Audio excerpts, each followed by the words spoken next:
Price Lord. நேர்வழியிலே நடத்தப்படாமல் கோணலான பாதையில் நடந்து கொண்டிருக்கிறீங்களா? ஏசாயா 45வது வசனத்தில் வாசிக்கிறோம். அதோடைய 2வது வசனத்தில் பார்க்கும்போது, நான் உனக்கு முன்னே போய் கோணலானவைகளை செவ்வையாக்குவேன். அதோடைய 5வது வசனத்தில், நானே கர்த்தர், வேறொருவர் இல்லை, என்னை தவிர தேவன் இல்லை, அப்படி என்று நாம் வாசிக்க முடிகிறது.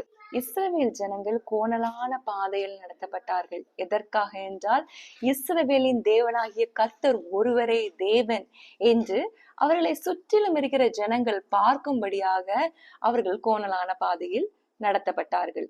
சில வாதை வந்த உடனே அங்க எகிப்து தேசத்துல இருந்த மந்திரவாதிகள் இது கர்த்தருடைய விரல் அப்படின்னு எல்லாரும் பயர ஸ்டார்ட் பண்ணிட்டாங்க. ஆனா இவ்வளவு நடந்ததுக்கு பிற்பாடும் பார்வோனின் இருதயம் ஒவ்வொரு வாதைக்கு பின்னரும் கடினப்பட்டு கொண்டே தான் இருந்தது. எப்படி என்றால், தலைப்பிள்ளை சங்காரம் முடிந்ததற்கு பிற்பாடும் பார்வோனின் இருதயம் மிகவும் கடினமுள்ள இருதயமாகவே காணப்பட்டது. எதற்காக பார்வோனின் இருதயம் கடினப்பட்டது என்றால், கர்த்தரே தேவன், இஸ்ரவேலின் தேவனே தேவன் என்று நிரூபிப்பதற்காகவே பார்வோனின் இருதயம் கடினப்பட்டது.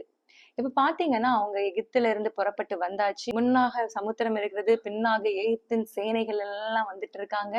இவங்க என்ன செய்யறது என்று திகைத்து இருக்கும் போது, இந்த நேரத்துல கர்த்தர் இஸ்ரவேலுக்காக யுத்தம் செய்தார். இஸ்ரவேலருக்காக சமுத்திரம் பிளந்தது. ஆனால் அதே சமுத்திரம் எகிப்தியரை அழித்தது. எகிப்தியருக்கு அழிவும், இஸ்ரவேலுக்கு அது ஒரு தப்பி செல்வதற்கான வழியுமாக அந்த சமுத்திரம் காணப்பட்டது.